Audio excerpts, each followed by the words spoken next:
I've come to Jamestown Island because I know there is a monument here to the very first documented escaped slave in Virginia.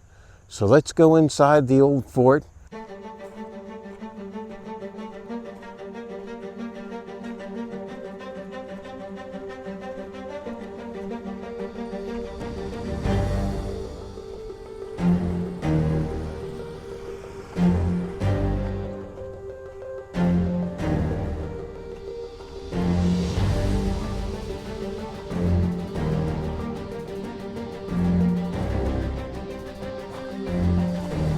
Coming up on it.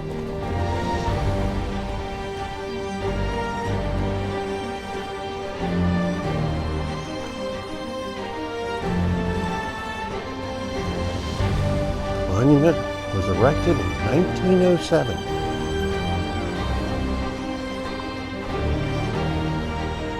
Here it is, a monument to the first documented escaped slave in Virginia. I know you're saying to yourself, Captain John Smith, he can't be the first escaped slave. He was the leader here at Jamestown.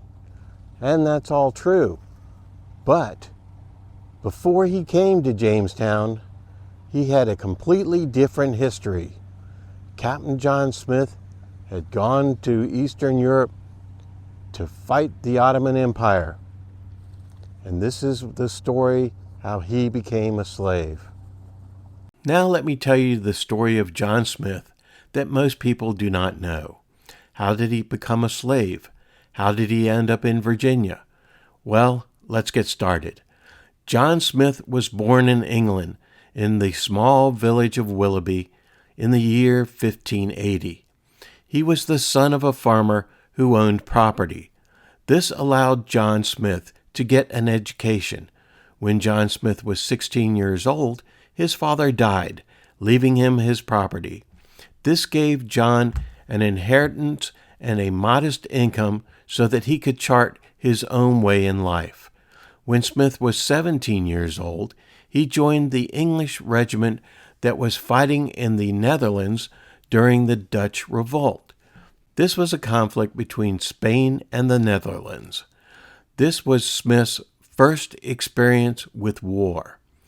In 1600, Smith returned to his hometown of Willoughby. Here he read books to increase his knowledge of warfare. He read a book entitled The Art of War by Machiavelli. This and other books increased his knowledge of military tactics. He also practiced his skills in horsemanship and the use of different weapons. This was a time of learning and training for Smith. By the end of 1600, Smith was once again on the continent of Europe. He found a new purpose to fight for. He would join the Christian armies fighting against the Ottoman Empire. By the summer of 1601, John Smith had joined a Protestant regiment in the Holy Roman Emperor's army fighting the Ottoman Empire, and he was stationed in what would be called today Hungary. But before I tell you about a significant story about Smith, we must first learn a little bit about the Matchlock musket, and for that, let's go to Jamestown Settlement for a musket demonstration. Priming powder is going to be carried in the flask. We're going to use a little bit of that powder to fill the pan. Close the pan cover so the powder stays put and is protected throughout the rest of the process.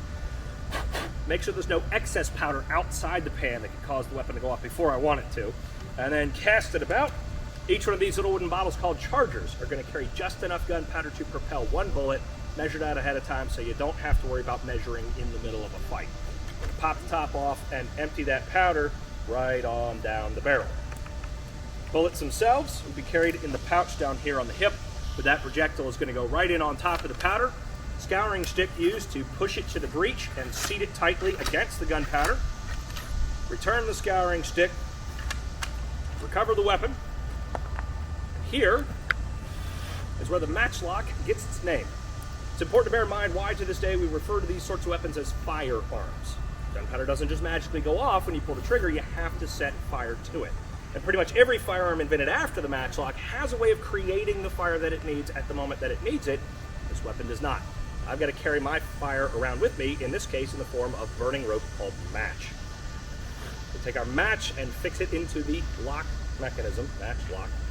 Check to make sure it's going to land in the correct spot. And now all we've got to do is open the pan exposing the powder, aim the weapon and squeeze the trigger, which is simply going to dip that burning rope into the gunpowder and ignite the entire system. Present your pace! Get fire! Make ready your pace!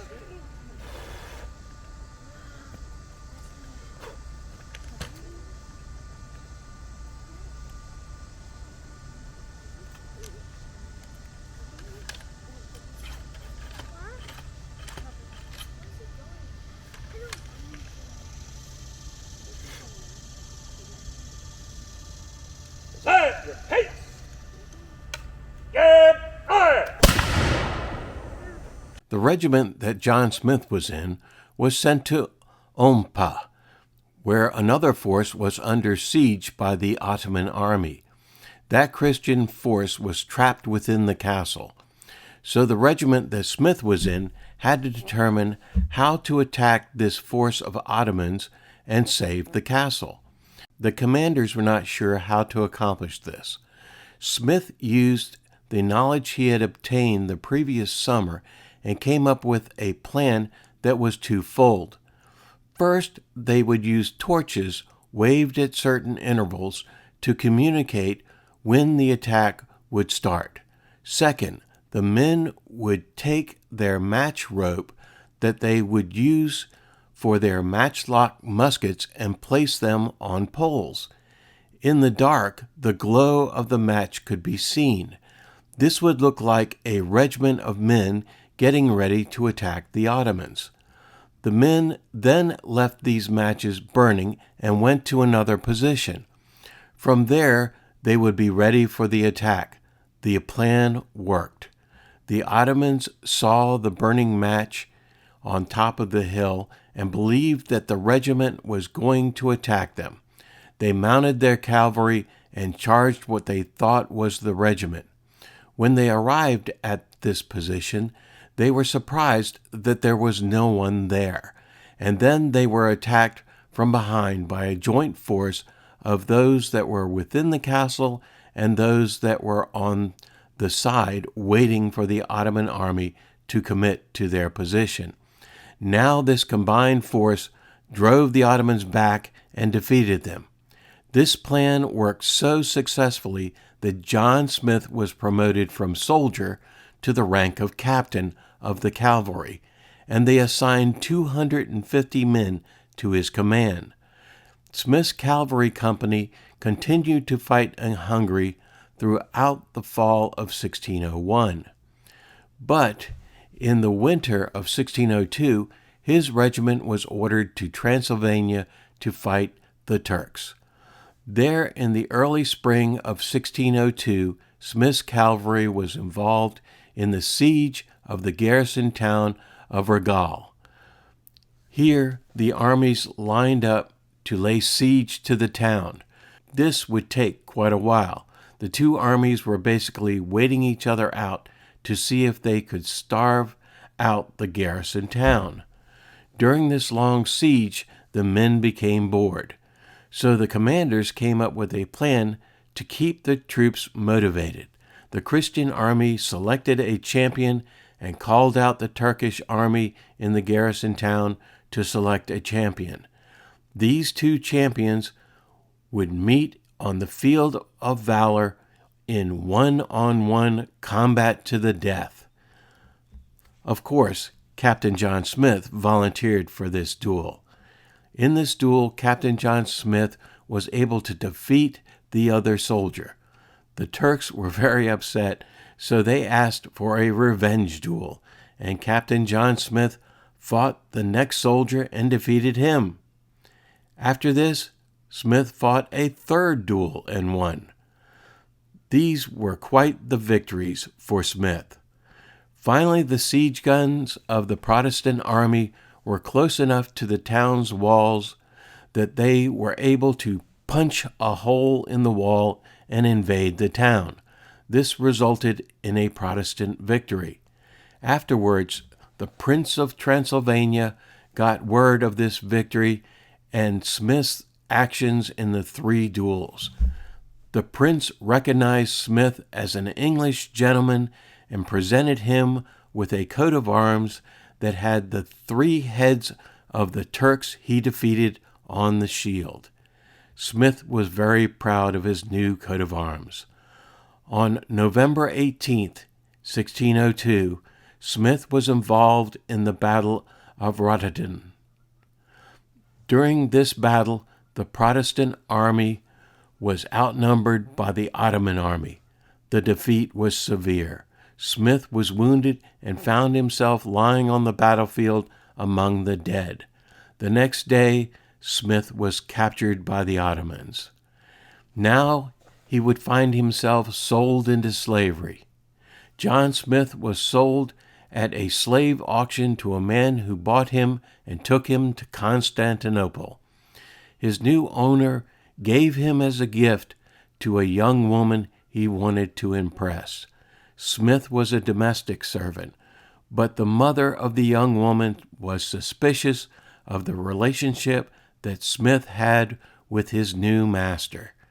The mother ordered that Smith be sent to her son in Russia. When Smith reached Russia, he was put to work in the fields. The brother treated Smith with great brutality, and one day when he was beating Smith, Smith retaliated and killed the man, beating him with a club. Smith stole the man's clothes and his horse and made his way back to Transylvania. Smith had spent about a year in slavery. The Prince of Transylvania gave Smith a pension and a letter releasing him from the army and guaranteeing him safe passage back to England. John Smith reached England in the last few weeks of 1604. He moved to London, and in London he would meet the people putting together the Jamestown colony. He signed up with the Virginia Company, sailed to Virginia, and thus became the first escaped slave in Virginia. For those who don't believe me that he was an escaped slave, let's look right here on the marker itself. And it says that he was born in England, that as a young man, he traveled throughout Europe and fought as a soldier in the Netherlands and in Hungary. There he was captured, taken to Turkey, and sold into slavery in Russia. He murdered his master, escaped, and journeyed back to Hungary to collect a promised reward of money and coat of arms. He returned to England in time to participate in the settlement of Virginia. Thanks for watching the video. Until next time, see ya.